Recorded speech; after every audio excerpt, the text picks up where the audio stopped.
or designing your application. And showing on your screen, this is going to be your attendance for session 2. So you can take a screenshot and then save it, and you can put it or just post it in your group chat maybe. So I hope that everyone can actually scan and you can go ahead and type your information and log in your attendance for today's session. And this is, again, as I mentioned, the second session that we're going to have. Um, and also, I'd like to encourage everyone to create Figma. And I'm pretty sure most of you actually have Figma account. Maybe most of you did create a project using this platform, or maybe some of you are using Adobe XD. But whatever platform or tools that you're using, most likely they will have the same principles, the same format and designing when it comes to font, when it comes to hierarchy, when it comes to layout, when it comes to color. Yeah. So let me proceed to the next one. Okay. So next, Dr. Benjamin, we haven't seen any sharing screen. oh, not yet. Okay, hold Not on. yet. I Yeah. apologize. Okay, I Yeah. apologize for this one. Can you see my screen now? Yes, we can see Okay, it clearly. perfect. Thank Okay, you. thank you. Thank you very much. Hold on. Mm, right, so that is the Figma QR code. I know you have the Figma account, and for the attendance, this is the attendance. Right, take a moment to take a screenshot and scan the QR code, and then just a quick recap on what we have discussed last time. As I mentioned earlier, we were able to, dive in and I was able to provide you different, designs and layout examples. I hope you at least gain something about my previous presentation. So let me just go ahead and proceed to the next slide. Go and yeah, let's have another like recap or let's have like a uh, short activity for this one.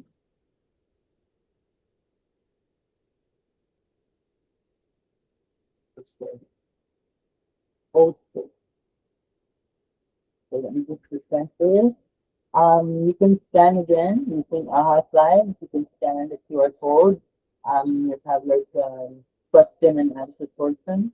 And then before I discuss about the concept about additional knowledge about layout, fonts. So today we're going to discuss about fonts, colors, and we're going to dive into Figma.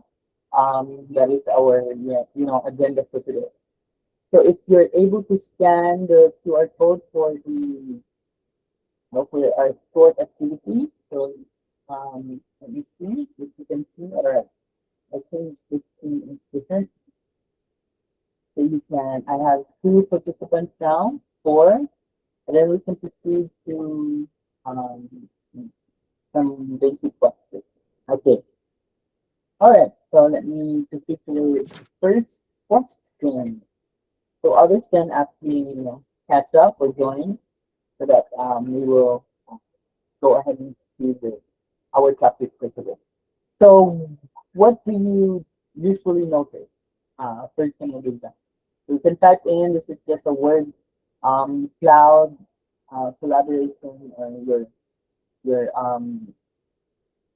your impression to any design you notice.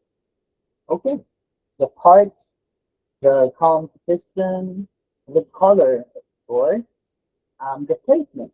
Mm, that's great. The theme, of course. In branding, in a business, they will have their own brand, they will have their own theme and color as well. The shape, the layout, great.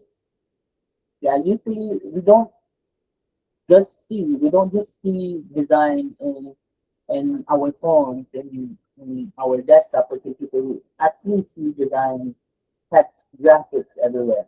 So partly, the discussion that we're having we're having now, it is not just about user interface and user experience. It's a touch of graphic design as well. So layout, font type. That's great. All right. Thank you very much. And let me proceed to our next question. Why do most place the menu at the top or the bottom? Why do you think so? User expected that. Yes, that's how we are being exposed to, the interface. And I don't know if you still remember the Jacob law, that's part of the law of the user experience, right? Okay. So it says page. Mm-hmm. Yeah. All right. So somehow it actually says page. It has the it will be located at the topmost or the bottom, but most likely the actually the user is set to be there, right? Next, we have how do you feel when you're using confusing apps? If you're confused about the application, how do you feel? Of course, are you happy? Are you bored? Maybe of course. I mean, we're gonna be frustrated because it's a bad experience, right? So, if you don't know how the bottom works, the color layout is different. There is like overlapping with the text in the bottom. The hierarchy is different. And it's not really good in the eye. So most likely, you will have a feedback with a bad experience with your audience or your user. And confused, yeah. So what is more important? Is it the user interface or is it the user experience? So, we are not in a hall or conference. I cannot hear you or, you know, everybody has, something to say about it. So if you can recall, user interface is more on the first impression, right? So the look. However, with user experience, it's the combination. It's not just the look, it's not just the color, it's not just the arrangement, but it's the overall experience. So I think, yeah, both are important because you can have like a beautiful layout, beautiful color and everything, but like there's like the animation transitions are not actually correct, or maybe the arrangement, or maybe the transitions are not really applicable to that particular website or theme. So there's a lot of consideration. All right, I think that's it. So thank you very much for all of your participation. Let me go ahead and just, right.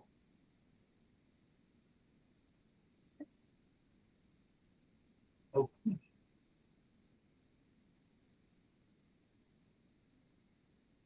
Okay. I'm not sure if you can see the slide on your own. All right. So, you need to keep the next one. Layout and compositions are the building blocks of the interface. Designers must plan for responsive. We understand how important of responsive and fluid design is. When we try to create applications, before I think I remember when I was in college or high school, we did try the HTML and CSS to build website, and it's really difficult because we really need to learn and understand the syntax, the coding, and we really need to type in, the tags in different codes. But now we have, artificial intelligence that can help us and be more productive, and so that we could, create multiple because of the support and the type of artificial intelligence. But before we really need to go to online community to understand what is the problem with our code, like the parameters and the numbers, especially if we are dealing with, you know, um, not just 10 lines of code, and you are using classes and functions. So yeah, but now we have this different platforms. Now, on the next slide that I will be showing to you, these are example website. So these are not so good looking websites. So maybe you spend a few minutes navigating to confusing, as I mentioned, layout, but the frustrating experience quickly leads to bounce off, bounce off the page. In modern web design, page layout is crucial. So as you can see here, it's really crowded. The color is all over the page, and the logo is having a different type of colors. And this one also, as you can see on the form, and this the the overlay as well. So layout designs is very important, not just in web, but it's also in mobile and tablet. And if you present as you can see on your screen, excuse me, if you present your client or your user with this kind of products and services, most likely they will have a hard time, looking on the services that you offer, and you don't highlight what kind of services you offer. Um, Same with this one. So the hierarchy, the layout, and the overlay of the color of, I think that's the title of, or the name of the school or the service, and the arrangement as well. And the fade out of colors is not okay, and it's not really good on the eye, right? So as you can see, and that's not a good website. And similar with this one, it's like it's copying some images and overlay. Okay, so a website is much more than just an impressive picture, good copy, and interactive elements. It is a vast ecosystem with many levels going deep into the roots. When you strip off colors, videos, images, icons, buttons, content, animation, interactivity, and chats, you will see a framework widely known as web design layout. So the web design layout is the foundation of everything. As a professional web design consultant agree, your web platform and digital brand presence cannot exist without it. So therefore, it needs to be done and perfected eventually. So it is increasingly powerful in what it can do. It can quickly destroy everything, all the effort when done poorly and vice versa. So a website layout is how a web page is structured and presented to users. Aside from being visually appealing, a good website layout has clear information, architecture, which makes it easy for users to understand and navigate content. So a web layout or website layout also considers the natural flow of human eye to properly guide users to the right information and improve the overall experience. Yeah, there are key things to remember when visually processing information. So on the next one, as you can see, this is just like a wireframe layout. So the fundamentals of web design or web design layout comes in all shapes and sizes, from the rigid one column structure that looks straight and on various screen sizes, without much effort to a multi-column script base that uses modern techniques to adapt to a numerous devices available in the market. And this picture shows that when you try to lay out something, whether it's in mobile or web design, your content should be distinguishable. So each section should have its own like concept. As you can see in the first picture, it's really plain, somehow it's dull. That's on my take on that. And then on the rest of the examples, it has this depth, it has this contrast, and it has this differentiated parts or groupings, and it uses pictures, it uses um, headings and subheadings or content or paragraphs. And on the last part, you can have a simple layout with, plain white background. That's okay, that's fine, as long as the text as a contrast or complement with your background, it's fine.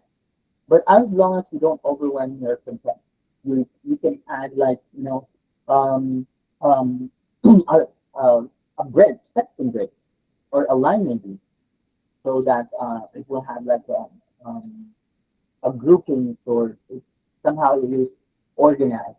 Now, on the next example, as you can see, we cannot avoid that we need to inform our user or clients with our services. And sometimes, we cannot avoid that in, for example, in terms and conditions, the details of the product, specification maybe. So it's very important also that you can utilize the drop down. It is not just applicable on menus, but it is also applicable on the content that you have. So you can group your content or your products or services. You can either put a highlight or like the caption or the purpose of the product or maybe the name of the product. And then if they wanted to see more about it, they can click on the arrow on that side. And that is a good layout. Next example, okay, as you can see on the video, this is an example of a website goes to. As you can see, it uses the details so that it will not overwhelm or collapse options to the user. You can select other details, maybe inclusion or included on your category or on your particular service. So that's another way to organize your layout. And when we we experience, especially website and if they offer services or products, you will definitely see sliders in most of the website and most of the companies use sliders. And some of the sliders is not actually user friendly and it's really a bad experience if you don't guide your user like the thumbnail and the automatic scroll of the page, or maybe you can add a navigation arrow and or a loading screen just to inform the user that there is something going on in that part, that something is animating, something is about to happen. And that way, user will not just wait there. What is the purpose of this time? It's always a slider, but it doesn't have like, indicator or like a button or like a loading screen or something. Yeah, like this one. It's really good that we, in designing website or mobile design, it's really good that there is like an interactive and animation and consistent. Um, it actually captivates or captures your users. It's like this. Users can actually swipe left to see the details and you need to, um, show that there is like an image that is hiding. That's another technique to inform the user or their curiosity with regards to um, sliders. And now this one, when we try to lay out website or when we try to put elements like the text or the images and the video, and sometimes we need to consider also the tablet or the mobile view experience of the user because images and videos sometimes we put on the website, especially if it's a detailed instructions, like an interface maybe, or maybe a data that you are presenting to the user. It's really good to view if you have a lot of data going on with that illustration or images. So that's good in web layout or desktop view. But however, when you try to shrink it on the image or the video, the content goes with it. So it's very important that you somehow, you know, um, select the important data and then present it in a simple manner. Or you can, as I mentioned earlier, on the example, you can use collapsible or you can collapse the other content and information. Yeah, simplify images using, and images and video. This one is an example. You can see. It shows just a little few information, not too much information, guiding, showing the interactive guide of that particular video. And also for data, so you don't have to put all the data in tables. Maybe you can use graph and yeah, you can put illustrations. And you can actually download Figma file sample to organize your file to test layout. These are the two. So you can take a screenshot. You can take a photo again and place it on your DC, or you can save it on your phone. If you wanted to experiment and try to test the different views and layout, you can download this one, or you can use the free template. And then this is another one for you can practice for the file structure, the user interface, the login. So this is a free template already. And I know some of you, as mentioned, um, some of you are really, into Figma, and were able to, create application. And some of you maybe don't have like experience using Figma, so we will go through it step by step. All right. So if you're able to scan the QR code for the free template for you to practice and experiment on that, that's your assignment. Let me proceed to the next slide. Now, in web design layout, in mobile layout, or tablet layout, at the top we have the navigation bar. So, of course, like the menu, like the home menu button, the about menu button, and so on. So, this is the control center of the interface. It helps users to move through the system efficiently. So, it contains like you can add logo on the upper upper right area or upper left. You don't put that on the center, our logo. Okay. Usually it's on the upper left. Now, logo branding, it identifies the business. It includes many items. As I mentioned, you can include services, contact, etc. Um, may have search bar as well. You can put search bar, profile icons when there is like when user will log in to your website. Of course, often space fits or it is fixed when they try to navigate to the content of the website. Of course, to do an example, this one. So there's the logo, there's the menu, and then we have like a call to action, maybe a form, maybe a button like call ask or contact ask, something like that. Or you can give us a call, whatever that makes appealing to you, whatever your services, you can put your call to action. So a well-designed navigation bar reduces confusion and it improves user experience by making everything easy.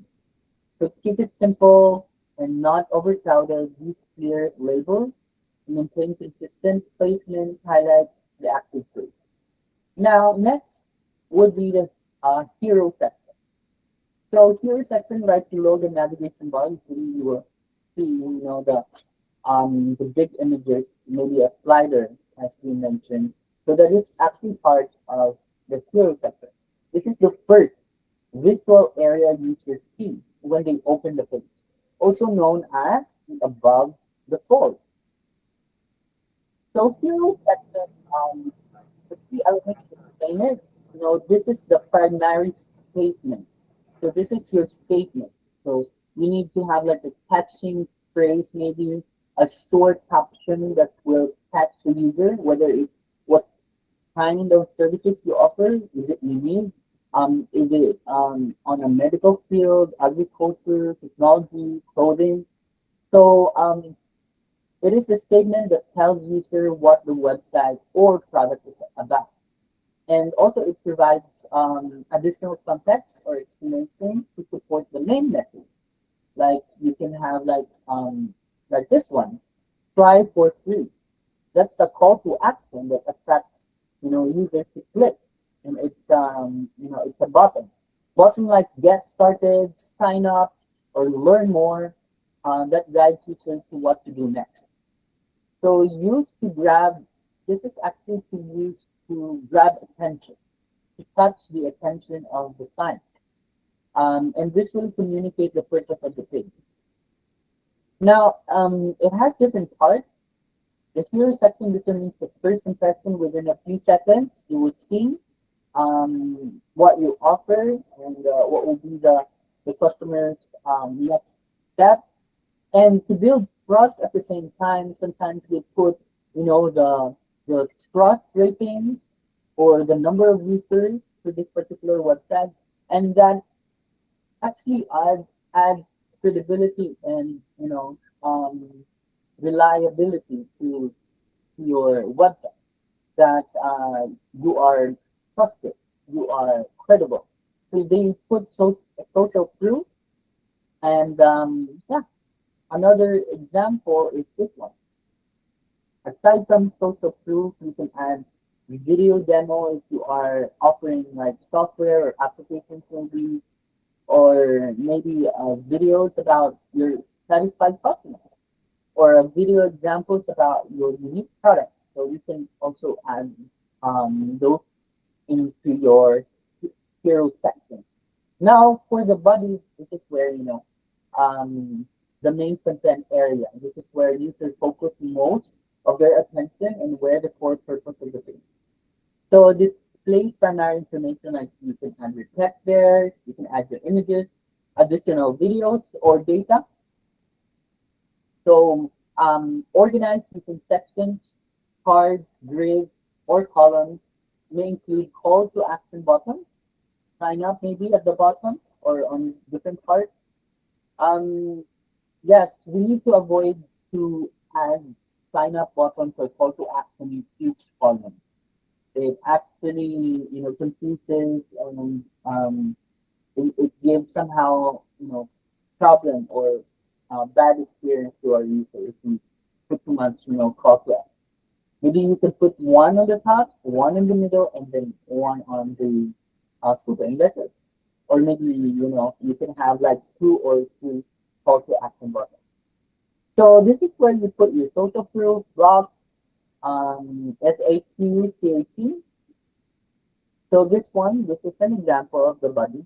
So this is determines whether user stays or leaves based on your arrangement, based on the color, based on the consistency as well. Structured content improves readability and of course engagement to the audience. And use visual hierarchy, heading, spacing, font sizes. Apply consistent layout and alignment. Avoid clutter. You can use white space effectively. However, you need to put some, um, like containers or like frames so that you can group that particular section. Make content responsive and readable. Now, in body sections, there are tons of layout or like, yeah, sample layout that you can use. Um, Text content, it should be readable, concise, and properly formatted. Use proper font sizes and spacing from to follow readability principles. Images support the message and make the interface more engaging. Not too much images, like thumbnails without any explanation. You are overwhelming your client also. Use, of course, we need to use high quality images. It should be high quality. So we need to avoid unnecessary or decorative clutter. Bottom, use clear labels, submit, and make them visually distinct. Now, color is very important. You can break this down further when showing specific, samples like this contrast.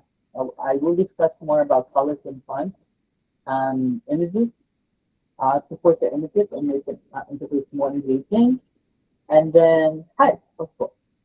So you can use clear labels, add breaks and lines as well, as I mentioned. And body section, this is an example, call to action button, highlighting services that user could click on that particular button if it somehow catches you in different. It will definitely catch the attention of user if you highlighted call to action button for them to buy the product, add the product cart, maybe to sign up. Okay. Now the footer, at the bottom we have what we call the footer. This actually provides additional information and acts a secondary navigation. In footer, the user could actually see maybe the the navigation, the where the user is currently at on your page, maybe at the home screen, maybe at the about screen. You can also add contacts, your email, your phone number on the footer. You can also add, your logo and some social connections or social websites.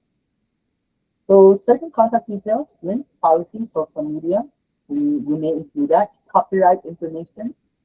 Yeah, users expect to find important but less urgent information here, especially when they scroll to the. So just keep it organized, structured. You can have a plain background. There is a contrast with your text as well.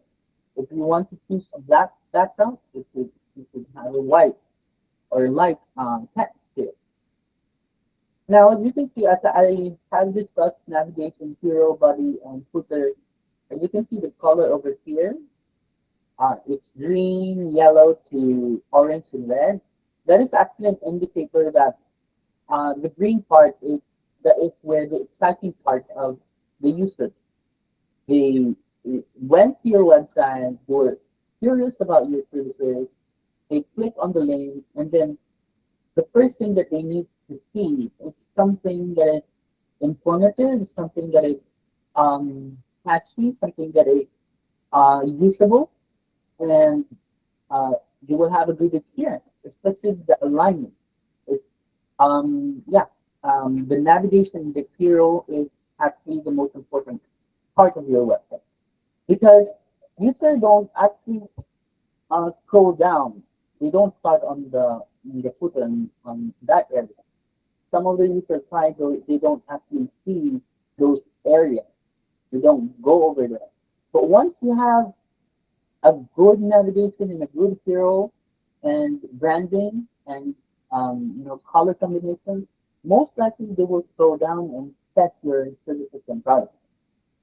And aside from what we have discussed, we also have the top header, we have the header and the sidebar. So if you're in a menu, it's not on the navigation on the top. Sometimes it adjusts to tablet view and mobile view. It should switch to a sidebar maybe, and yeah, we need to consider that as well. Now, types of web design layout. One column layout is the oldest structure. Yeah, that's from Tim Berners-Lee used it when it created the first website in the world, August that's August 6th, 1991. It's still valid and it is still actually being used and popular for one column.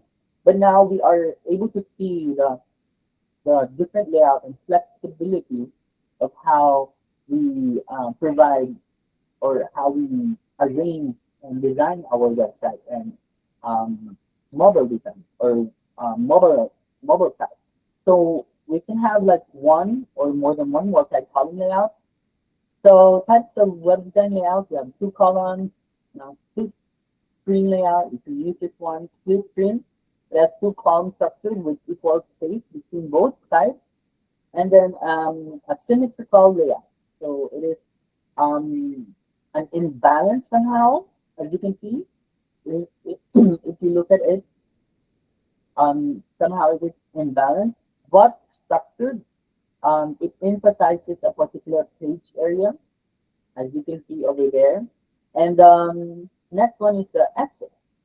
Um, It is well known as user behavioral scanning. Sometimes you scan from left to right, and then that's it. So we put the highlights, um, you know, something that is um, we want the user to click, we want the user to to read, we want the user to go over it. So that is the app state. And then we have the view shape as well. So from left to right to the body, and then to the right, to the left, body, butt on the bottom, and then to the right. And it actually arranges, yeah, the direction, another popular option for exploring web. And then we have the card or block. So it's that where the screen is divided into numerous blocks that are tightly placed together. Next, we have featured image or video. So that's a given. If you wanted to showcase a particular picture or like a product, maybe a shoes or the most ordered product, you can use that, or maybe showcasing a video of your products. And then we have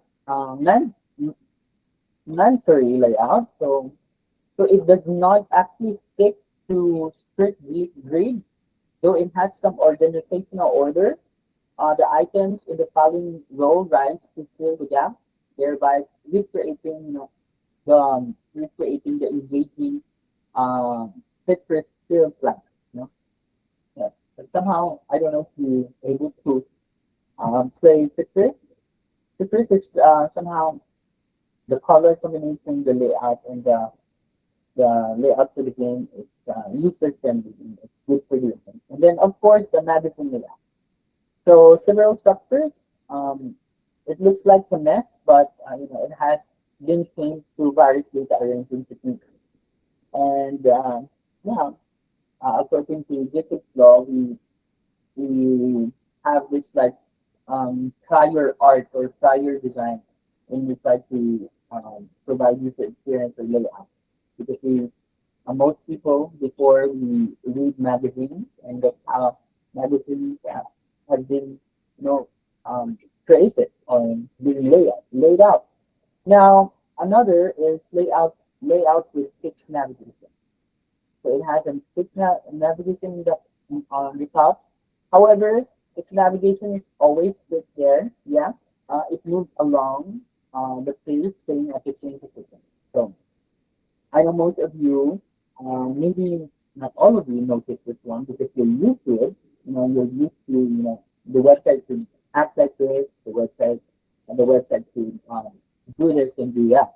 And then layout with uh, uh, hidden navigation. So most of us like experiences like sidebar navigation. So that's layout with hidden navigation. You can collapse and you can show hidden navigation whether it's on the left or whether it's on the right. Um, Interactive layout, of course. It is highly entertaining if you have like an interactive layout. It is really amusing as well. Exceptionally, somehow, exceptionally difficult for other users. But it adds another venue for users to be, adapted to change. Sometimes we need to transition, and for the next generation, if somehow they use this kind of layout, maybe another layout emerged, and um, it's really in demand, or maybe most of the new generation will like it. We'll never know, but it's curious to types of web design. Yeah. So that is what we just discussed. And web design layout benefits. There are tons of benefits. It actually enhances user engagement. It boosts conversion rates, optimizes mobile experience, establishes clear communication. It builds trust and credibility, as I mentioned. The main principle of what design layouts, why we need to understand the principle of web design layout. We need to consider that it should be simple. Do not, as in our previous section, we always consider the different kinds or different types of users. Most of us are really busy. Most of us wanted to, wanted it done so quickly. So do not make users think. Um, do not overwhelm users. And then navigation, do not squander users' patience.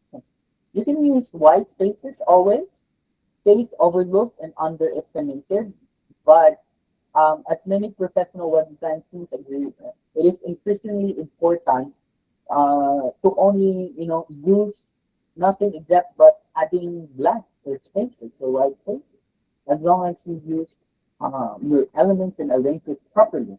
It does so much good for the project and the user experience that we cannot even measure. Visual and informational hierarchy, quality and credibility. With a high quality structured underneath, any website will increase trust and gain high credibility. So, therefore, whenever you create a framework for your next project, it is vital to use only high quality, time-tested tools, no Flexbox, Bootstrap, Material Design Grid, etc. To performance optimization. According to recent studies, almost 80% of online customers will avoid a platform where they have experienced performance issues. Another survey indicates that user satisfaction plummets by over 15% with 1 second delay in the page load. So there's a lot of tools. If you're using Zoom Live, you're familiar. If you're not really into coding, into drag and drop and spending too much time, I have this client. I was able to create their website using WordPress and Joomla. And I just add some plugins. It's really easy, and it's really important in order for you to to put your website on live. You need to optimize the elements, especially the images. You need to optimize them for fast loading. Yeah, performance and performance is very important. Responsiveness. Of course, you need to consider that your web layout, web design should be responsive in any platform or any design. But sometimes you cannot avoid because as you can see, the challenge for web designers or web mobile and web designers is we have a new resolution or screen space. If you have like a new smartphone, but it's not the size of your tablet, but it's like the smaller size of your tablet. So you should test your web design to different new emerging devices.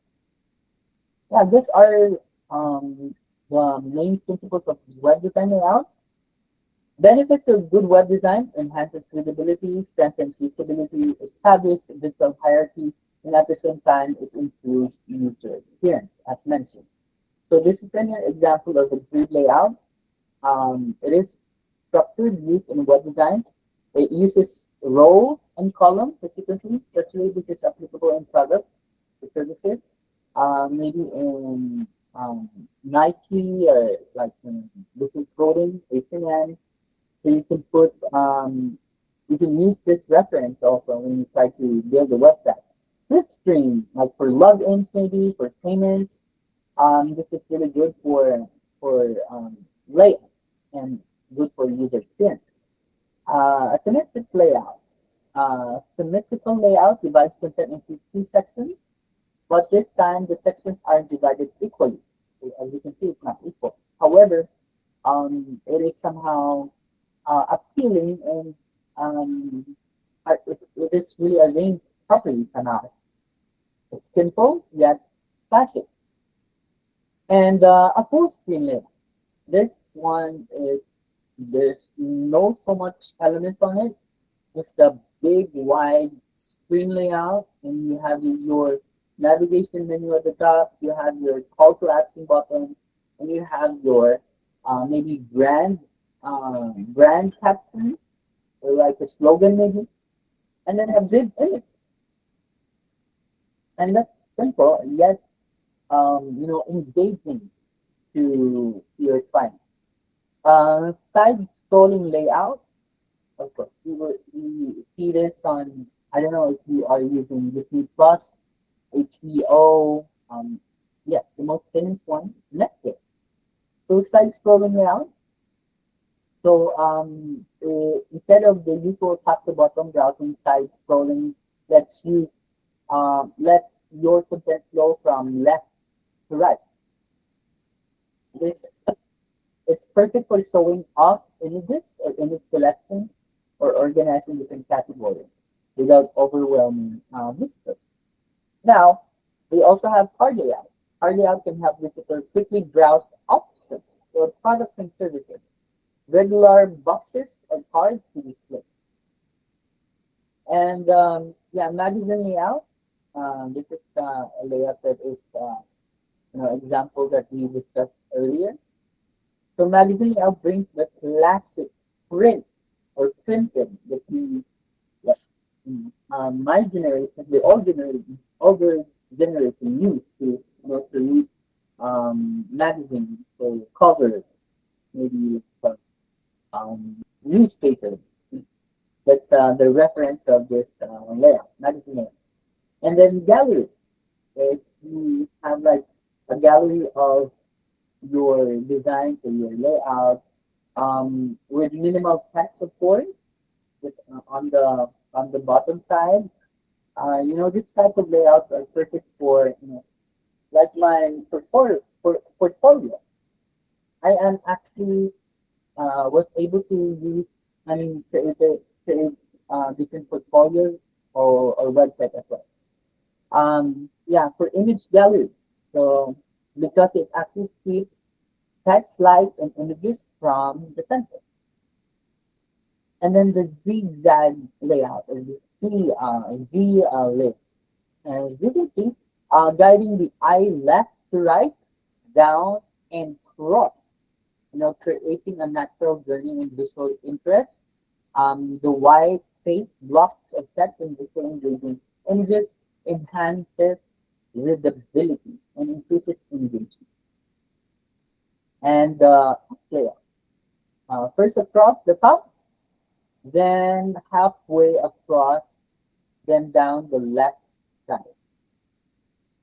So you can use this natural reading pattern as your design guide. Usually when you try to scan through, you always look on the top or on the left side of the page. This layout is especially great for websites with long forms. If you have like long forms, like processes, product pages, and landing pages, because it helps readers quickly scan through information, find the key points. Now, interactive layout, of course.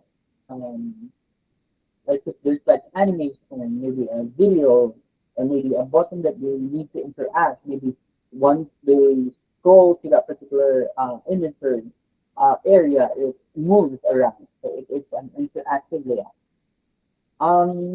Animated layout. So it's like you have like a transition for your images or text or graphics. This is good.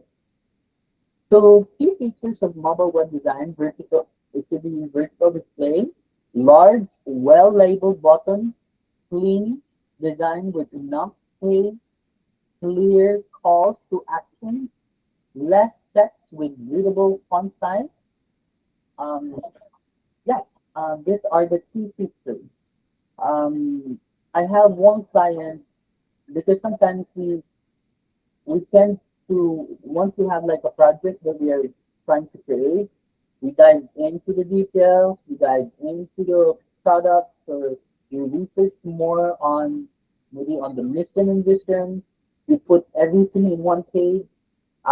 We put the details in everything, and we are compromising not just the user interface, but the overall user experience. So as what they say, less is more. Yeah. If you presented your product or services correctly, um, most likely user and clients will click that call to action and discover more about your services. So why mobile web design matters? So mobile first indexing. So in Google they have this what we call the mobile first indexing. If you're able to skim or scan through all the websites that it is user friendly, it has a good hierarchy, a good design. It will be under mobile first indexing and better user experience and faster loading time. So you need to consider this for your great user experience and increase brand awareness and sales. So better user experience and faster loading time on the second part. People want websites that load fast and are easy to use on their phone. A good mobile design makes your site quick and simple to navigate because if you put too much images, you put too much videos on it. In one landing page, you have like 3 or 4 videos. Obviously, it will take time to load. Increase brand awareness. People trust websites that are properly arranged, that uses contrast, that uses highlights, that uses correct font for branding, that uses correct colors. Um, People trust your brand more when your site works well on phones and tablets. Imagine if they're able to see your website and it's really good, really clear. However, when they switch to a mobile or tablet, the images and buttons are separate. And that breaks their trust, actually. It's also easier for them to buy something or sign up. Now, mobile website design best practices to incorporate touch-friendly elements with clear CTA, avoid using pop-up. To avoid using pop-up. It is somehow distracting, and sometimes it confuses the user what is behind because the user will be able to see the layout behind of that pop-up. And sometimes we tend to, you know, forget to add a button which is close button or X button. So I suggest you to avoid pop-up. Choose fonts that are easy to read. Use a back to top button so that if your user can navigate through, if they scan through down to your footer and they wanted to have like an easy access on the navigation or on your um, yeah, on the section of the top, on the query section, and then link the logo back to the homepage. Simplify navigation, optimize load times, and insights. For responsive design layout template, you can actually scan the QR code, or you can simply search on Figma for responsive design UI template, so that you will be able to see like the wireframing, the sample wireframing, and how you present your layout in Figma, whether it's on mobile, whether it's on tablet, you can scan through, or whether it's on desktop. All right, so I'll give you time on this. Take a picture and then scan through. Next, why color matters? Of course, color is important. It adds light. It adds rhythm. It adds dynamic to it somehow. It's the color combination that you choose. And yeah, of course, color was discovered way back in 17th century by Isaac Newton, which is the prism. I don't want to discuss on that part. And I'm sure that you are familiar with color wheel.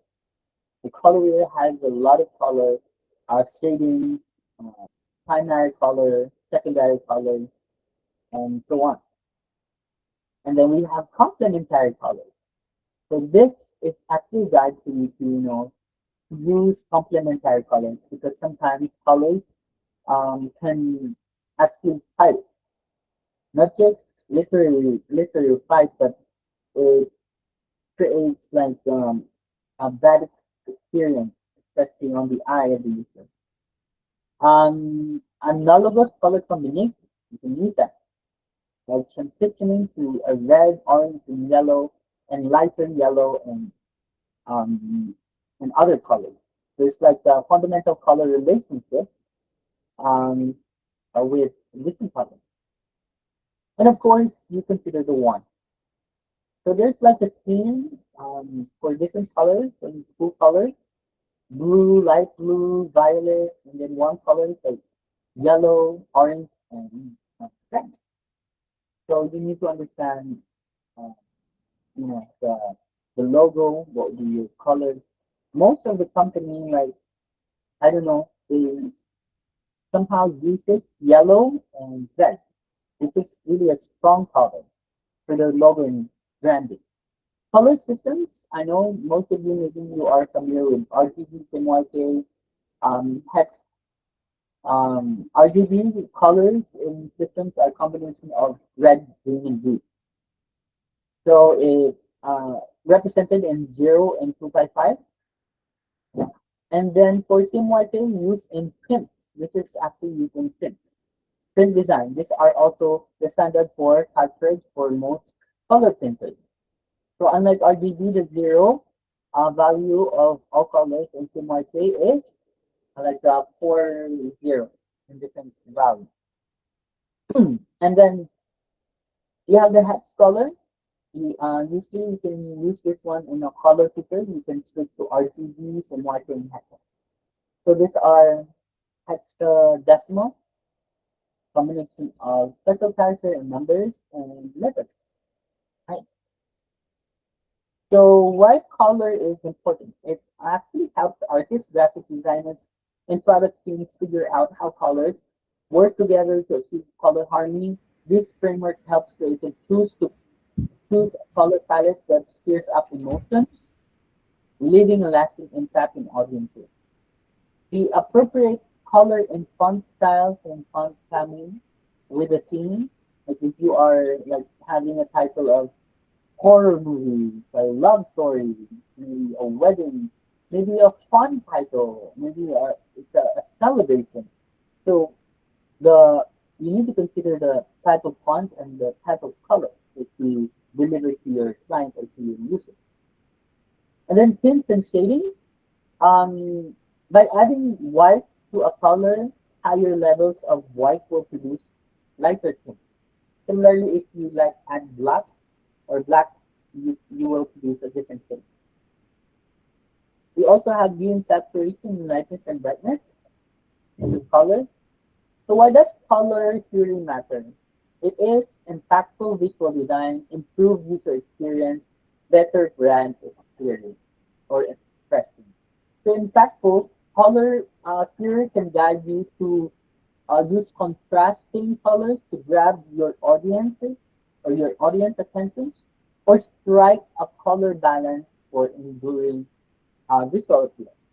And it actually improves user experience. Color harmony can support user workflow, making it easier to scan content, navigate your product's UI, and it's better branding expression.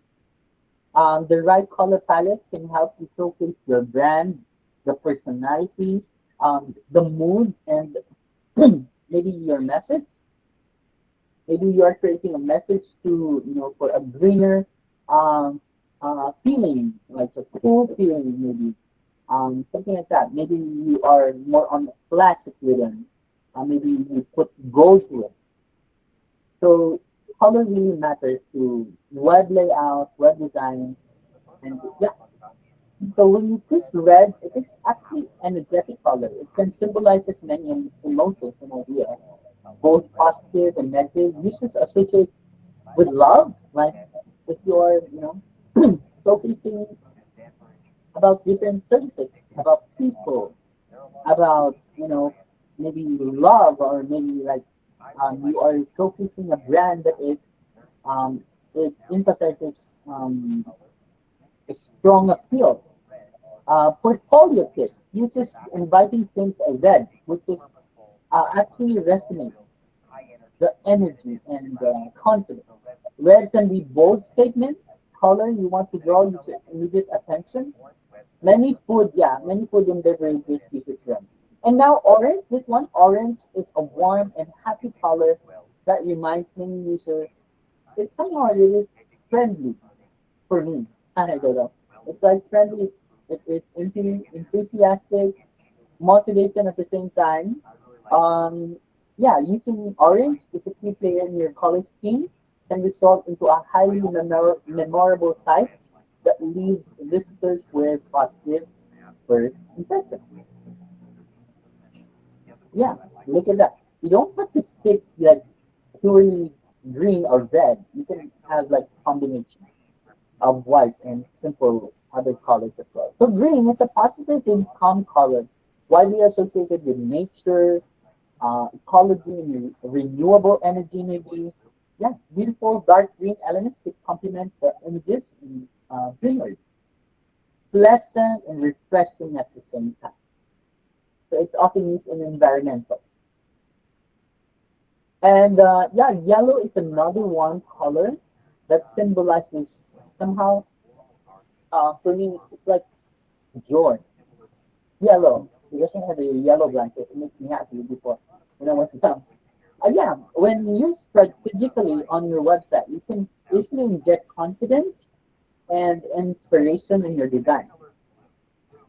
So, color particularly well and strategically adding bits of yellow to create a happy feeling on its homepage. Now, blue is a popular choice for many corporate brands as it symbolizes and trust, yeah, reliability. It is calm, soothing color. You can easily, you know, easily create a sense of freshness. And yeah, when highly saturated, blue can also look distant, somehow sad at the same time, and pale. You need to, be careful when using blue in your lip. And the next one, so purple. This one is purple, has long been associated with royalty and luxury and wealth at the same time. Similar with gold. If you put gold in yellow, it symbolizes like royalty and luxury. Combining the energy of red or maybe blue, you can add that to your purples. Options you want to be a message. Example of purple design is the proxy website. So it employs time. Um, yeah, purple can be relaxing. It reminds many people of being here, and we have pink. It is youthful and romantic at the same time, reminding a user of everlasting love.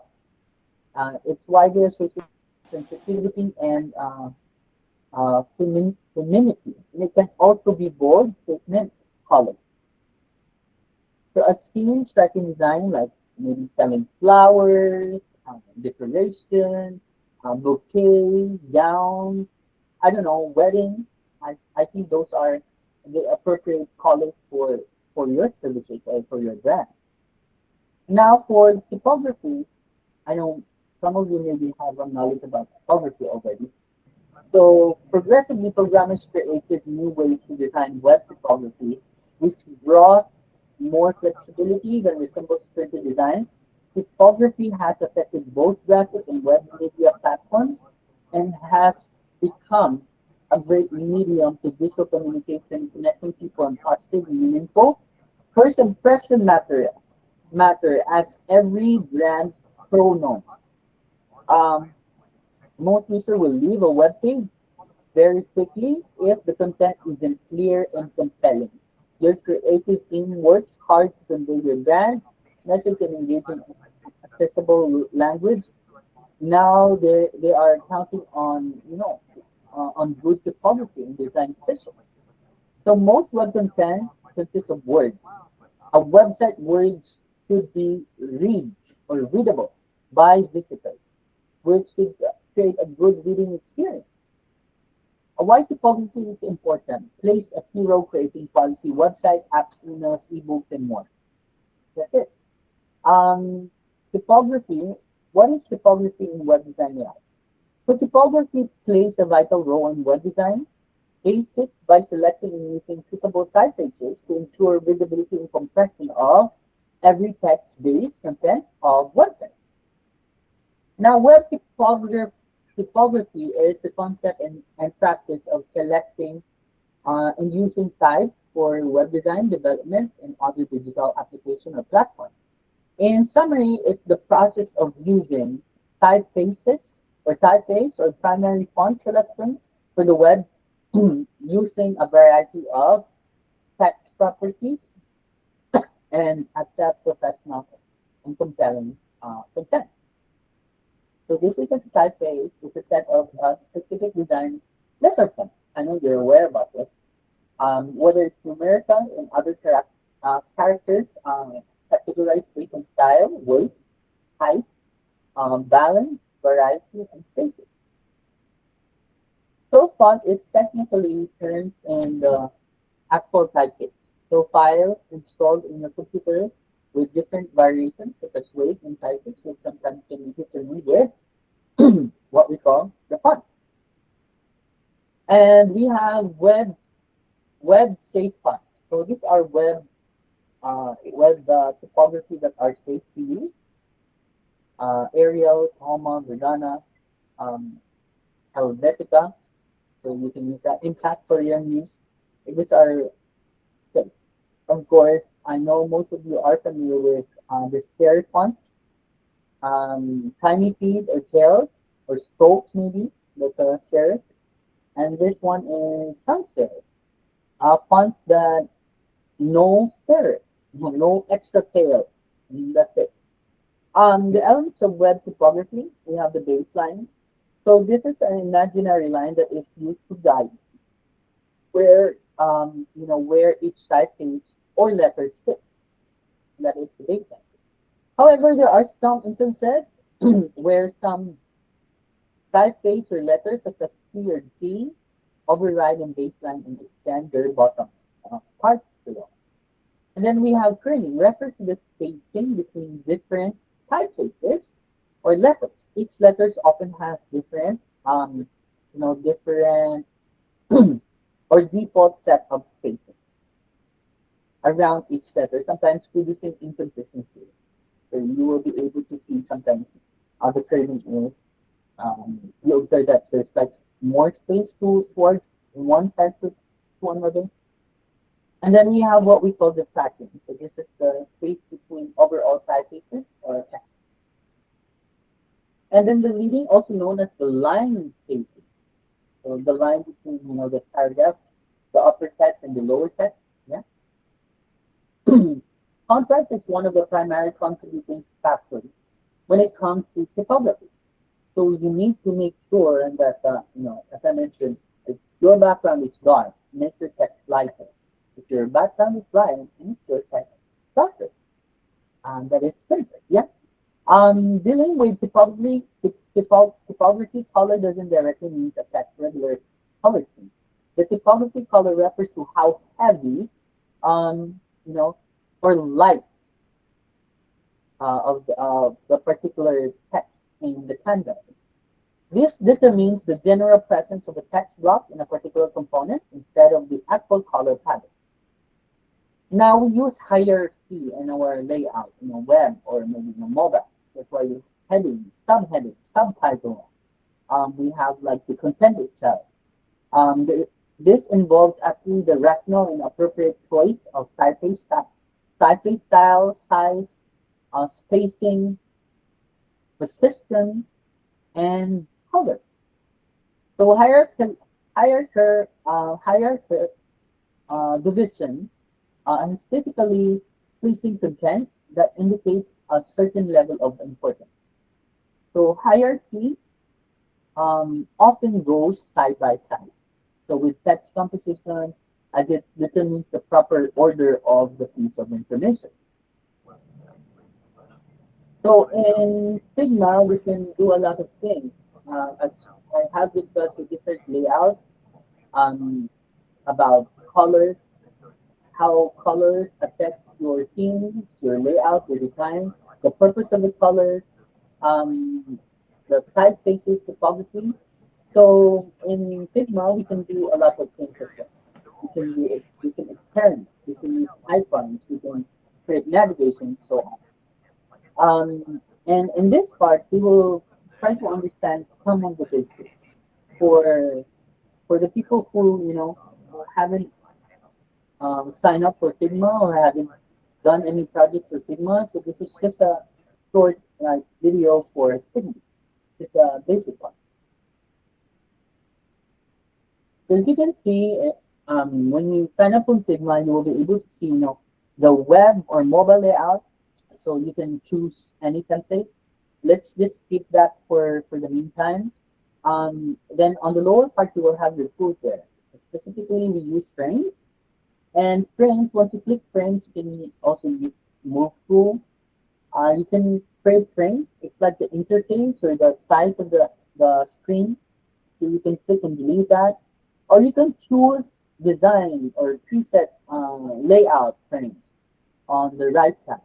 Whether it's for iPhone, for Android, you can select that here. I'm not sure if you can actually see on your end.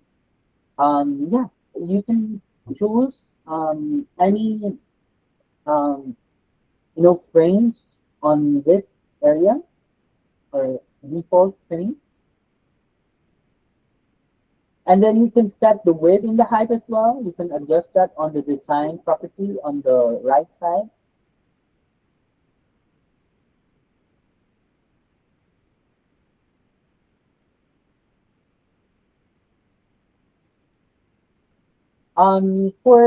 For this one, you can use zoom in, of course, scroll bar and zoom in, zoom out.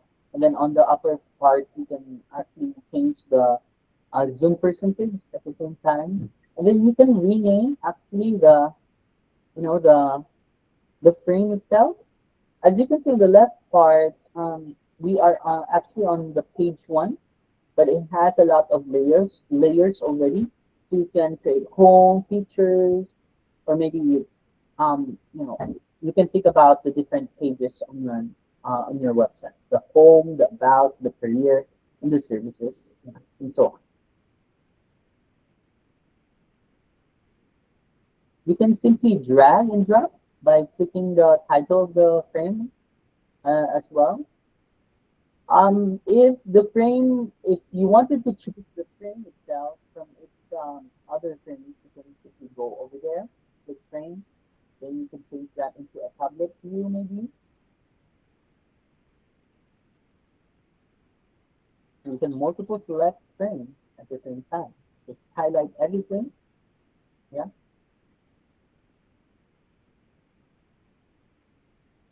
And by doing this, you are somehow expert in framing. Fast creation of frames. You can simply use the different sizes in the column. You can highlight and drag and drop on this.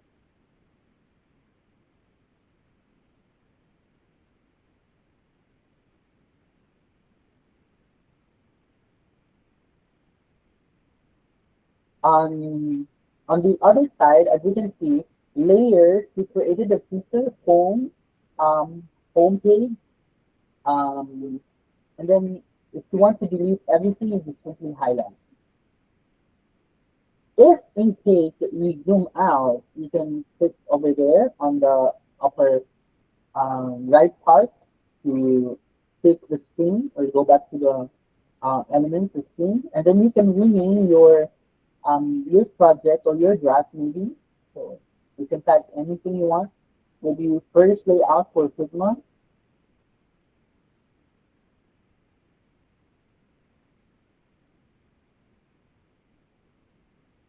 and then you can simply close, and then it will automatically same with like Canva. Anything that you created, whether it's draft, it automatically saves. You will be able to see that on the screen. Now for text, of course, when you try to add text, there's like a button on the text part. Um, there is a comment also. If you have like a design, if it's a collaborative project or designing out, so you can use column. And then you can simply type anything. You can start typing. You can adjust, um, the layout, whether it's fixed, whether it's fixed in size, whether it's fixed in width, and then you can not just you can there are many options to create text. You just simply select the text tool and then um, click on any areas and then you can start typing, or you can simply drag, create a box to create the width and the content of your text. You can simply go to file and edit your content or your text, and that is actually an option,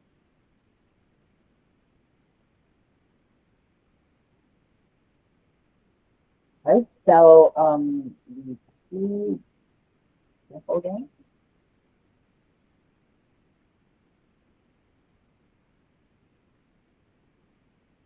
So as we discussed earlier, this is typography. Actually, let me just go down into the test, and then we have buttons and shapes. As you can see for this one, we can add um, buttons and shapes. After adding, the typography or the style, we can simply add shapes. There is like once we right click, we can send it to the back. If there's like an overlapping with your text, similar with Photoshop or Illustrator, it follows the layering and the arrangement. You can simply grab that. Okay, for text. You can simply go to. I think we need to select the um, select the object in order to, yeah, select the object and go to edit or object and send it to that.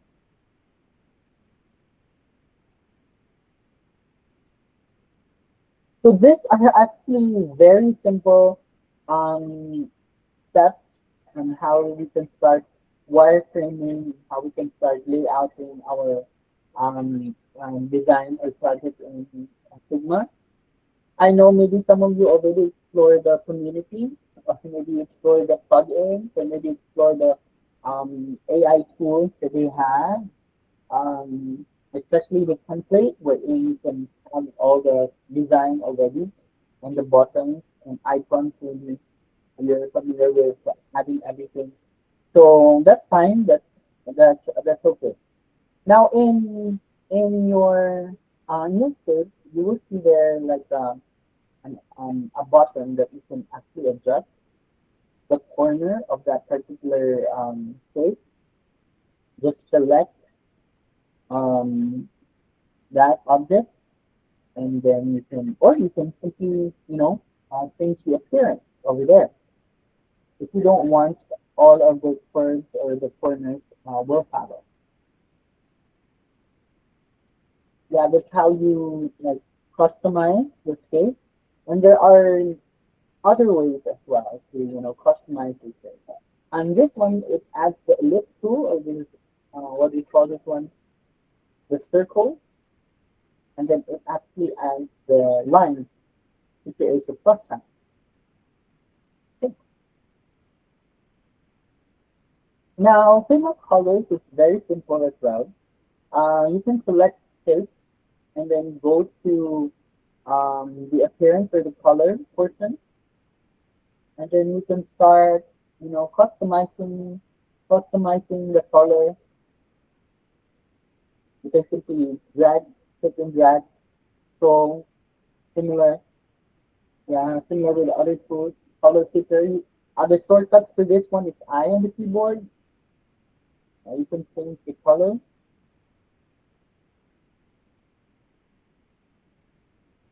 You can simply drag.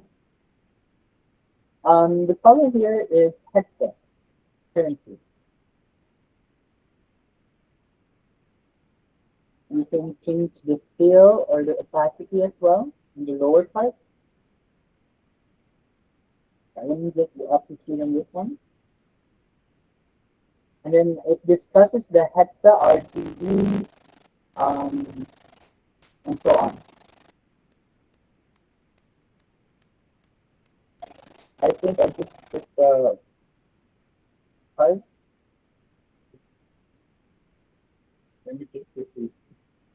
So bottom and shape, I should left it. I think we're done with this one, and then we're done with this color portion. Okay, hold on. Apologize for that.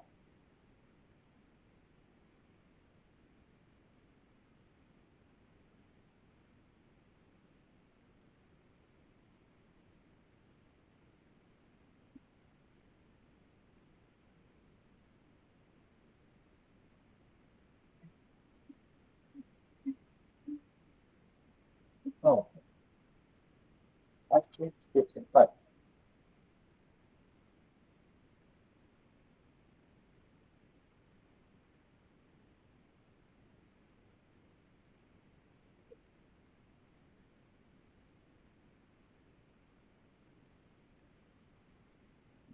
so let me just scroll down.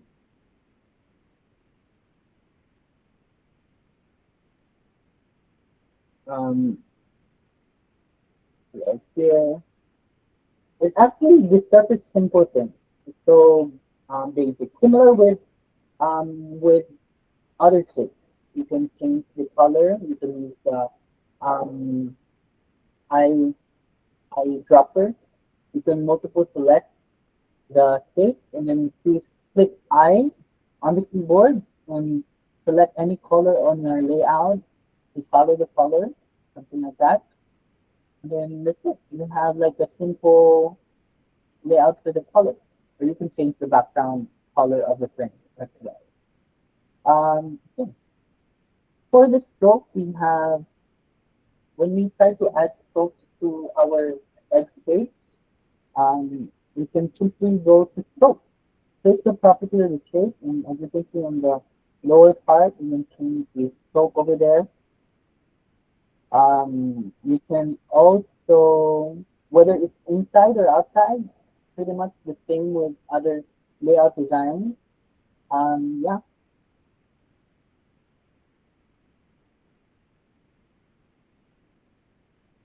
how you can actually like copy the the property set to default. So every time you go to edit, every time you use the um, shape tool, it follows the property of your previous layout. So for example, if you wanted to have a different layout for that particular box or button, you can copy the properties and then select the shape and then paste the property. That's another way. Um,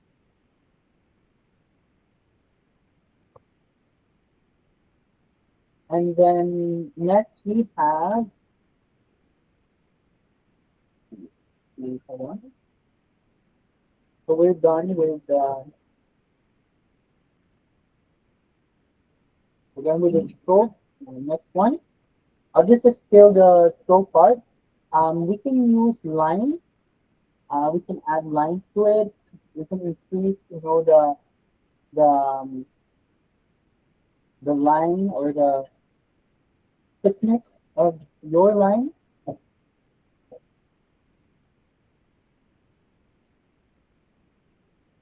You can simply drag on the the vertex on the that part to adjust. You can zoom in and you can simply drag that. You can simply drag the other point as well. You don't try to drag and use shift. You can simply double click the line or that stroke that you created, but once you drag, it actually destroys the line. Now we can simply add a menu, right? Like a menu icon like this. Using um using like You can simply copy and paste, and then uh we can make the edge rounded. Yeah, we can select rounded edge. We can zoom in. We can copy and paste. It follows the pattern as well. So once you copy that and then paste, it will go down and follows the pattern. And then once we zoom in, we can actually simply put a rounded stroke at the end. Like starting point, you can have that, and the end point. So instead of using arrows, you can use rounded or round. Yeah. So that's like a menu icon. But later on, for those who are beginners, um, with with our next session, we will be able to dive in with templates, with prototyping, transitions, and animations. But for now, just to cater others, to the basic part of Figma layout, we need to discuss this one. And then you can simply, have a uniform rounded layout. And you can simply delete others and then just copy the similar layout. Just simply copy and then that's it. You can have like a menu bar icon on the top.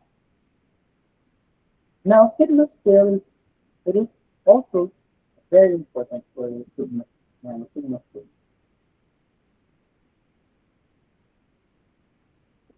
So you can simply highlight any elements or shapes or text. Then you can start dragging. As you can see, it's actually the the elements inside it doesn't follow. There's a problem. So that is why we need to use another tool in what we call scale to avoid that problem. To select the element and then you can start scale.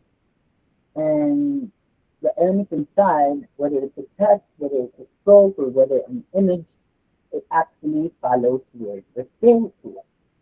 Um, so if you want to use this one, or if you wanted to drag the text in order, so you need to use um, the scale tool to scale the text. So if you are new to Figma, maybe you will experience this problem that you wanted to try to increase the text, but the text is not actually moving. Instead, the edge of that particular line actually is not following. Now, Figma group constraints. I think this is somehow very important, and some people tend to skip this one, and later on they experience problems or difficulty in handling groups and things. Now, in this part, it creates the different icons or different shapes. So we can actually just remove the stroke and then let's highlight this one, select everything, right click, and then group select. Once you click group selection, and you can see on the left side, it created a different layer within that group. So as you can see, you can select that and rename that icon. And that icon is a group. You can ungroup them as well by selecting the group. And yeah, we can copy and paste this one, and then let's try to ungroup the other one, and then let's try to select this area, and then try to frame selection. So once you click frame selection, and you can see the icon, somehow it's same with group, but the icon is different. Um, there is really a big difference between group and frame.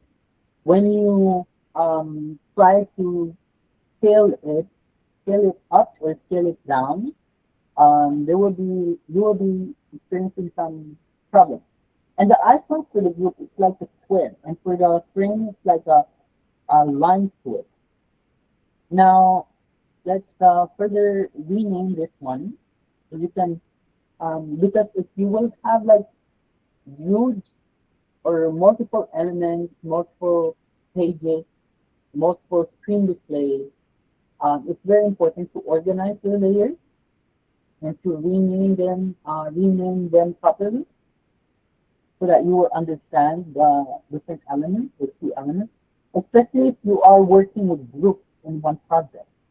If your team is actually in charge with the mobile layout, if your team is actually in charge with the tablet layout or the web page, as you can see on the frames, you can drag.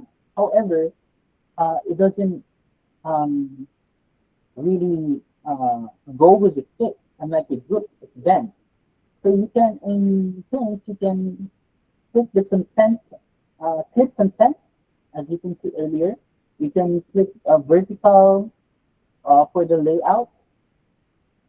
So we can put this one as an icon. So we can ungroup, and then we can put this on the menu at the top as a menu.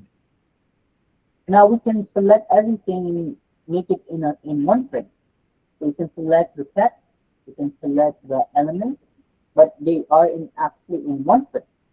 So we can put these icons on the left tap or top left mode. So when you drag the elements or the shape, it stays on the top left area. So that's on the top right area rather.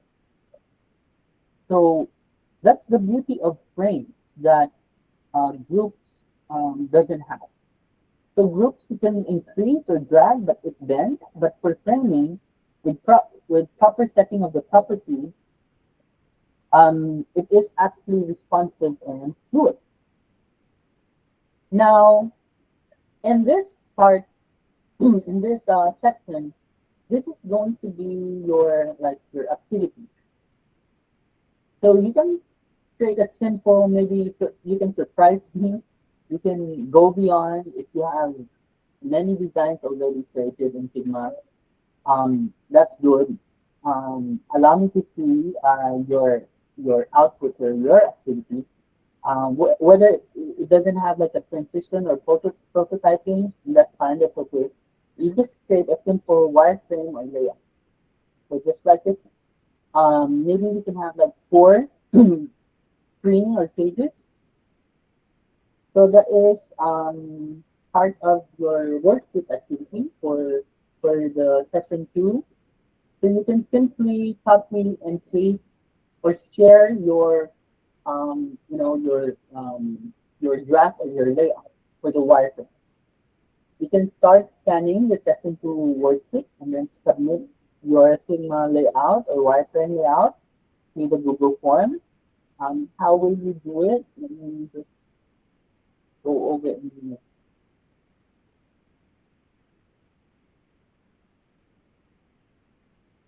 the Figma. Is it? Is it? Sorry, hold on. Yeah. Like for example, if you have like a layout maybe like this one, if you lay out everything, or let me just do it another way. Let me do it not following.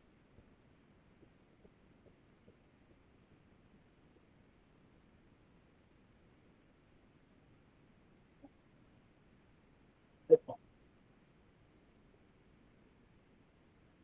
Okay, so on your Figma, on maybe on your design, we can simply share, and then we can select this one N1, just view, not edit, and then you can copy prototype link and then paste it on the Google form.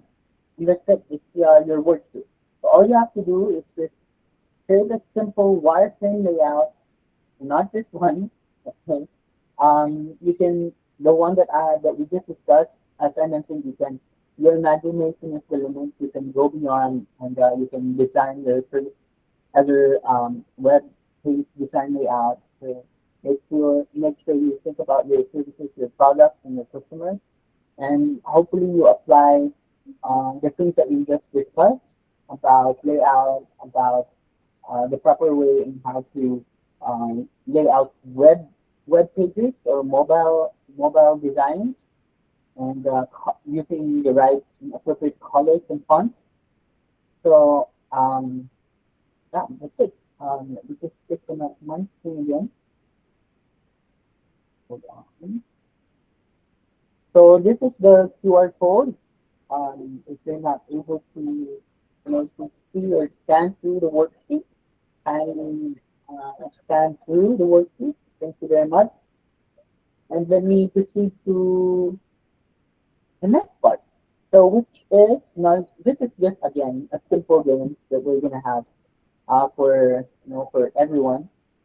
So let's go ahead and switch to slide.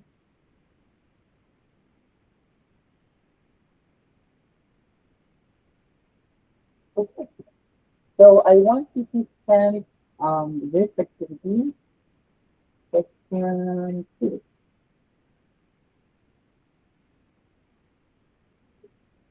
All right. So 2 hours is it's really not enough for us to learn more about web design, mobile design, user interface, and user experiences. Um, the tools are actually available online. There's a lot of tools online that you can check, tutorials, references, books. Yeah, your your enemy is your time actually. If you're using your time to to learn and to acquire new skills and knowledge. So you can start scanning. This is just a simple review or knowledge set about what we learn and what we discuss. So we have 12 or 11. If you have like questions, you can simply type on the chat box if you want, or you can put that on the evaluation so that I could review or I can check. Right? So I have 14. So let's have like a few seconds more. So let me go ahead and I think you can start now. So let's 14, I have 18. All right. So let's begin.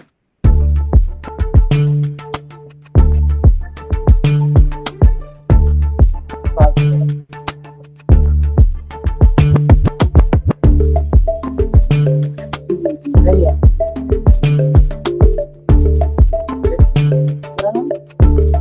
All right.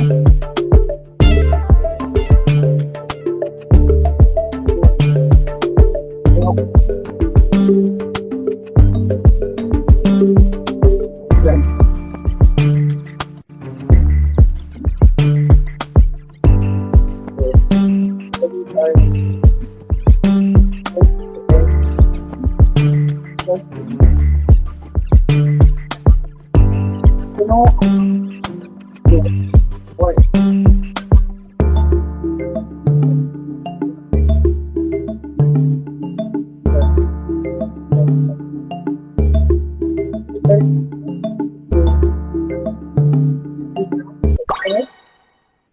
So question, which part of the web layout is primarily used for navigation keys and menus?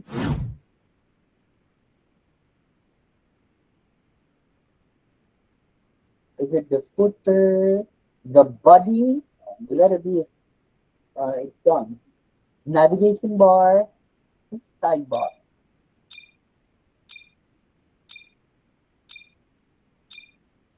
Both. It's primarily used. Yeah, that's the navigation bar. Okay, next question.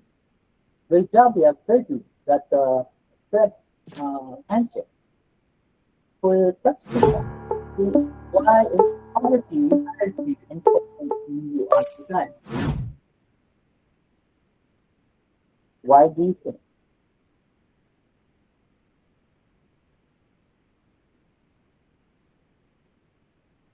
Is it to make text colorful, to increase page loading speed, to make fonts look artistic, to help users scan and understand content easily?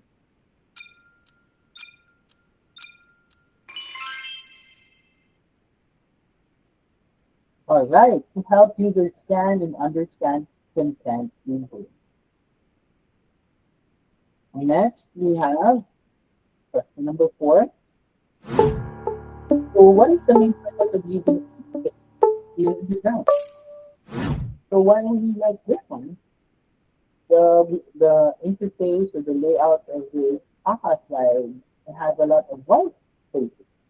To fill empty space, or let's do choices, swing choices, to improve readability and focus, to reduce color. I think it's obvious that everybody got the correct answer. Congratulations. And that's it. Last question. You want users to immediately notice buy now button. What do you do? Use the same color as the background, make it smaller, use a contrasting color and larger style, place it at the bottom with no spaces. So by now it's like call to action, respond.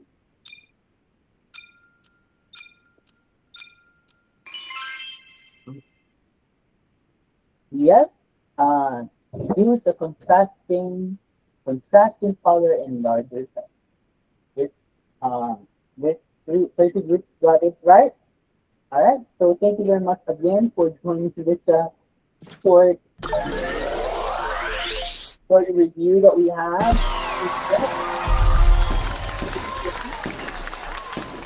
This morning, let's all talk. Sylvester, Austin, Alan, great, great job. Anu, thank you very much. All right. So thank you guys. And before I end my section, I'd like to show again, um, my evaluation for section 2, for this particular endeavor that we are having. Once again, I would like to appreciate everybody for this one. Thank you very much. The faculty and staff and who joined the online section, whether you're at home. Thank you very much, Dr. This one. All right. Thank you very much, Dr. Benjamin. What an insightful lecture. Thank you very much. And students, thank you also for participating in this Thank uh, you. lecture. Do you have time for question and answer? Maybe one or two questions? Is it possible?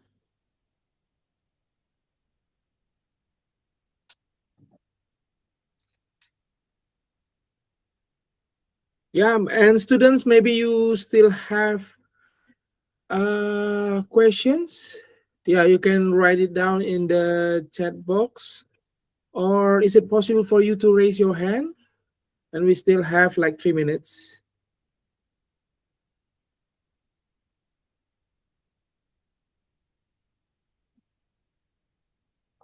Okay. All right. Yeah. Actually, if there are no questions, and I saw some students, especially Dafa, has promising results. Yeah. Yes. Congratulations, Dafa. Yeah. All right Mhm. then. Thank you very much, Dr. Benjamin. Thank you very much, I guess Dr. we'll see you Rizwan. again in the next lecture, right? Yes. See you on next week. Yeah. We're gonna discuss more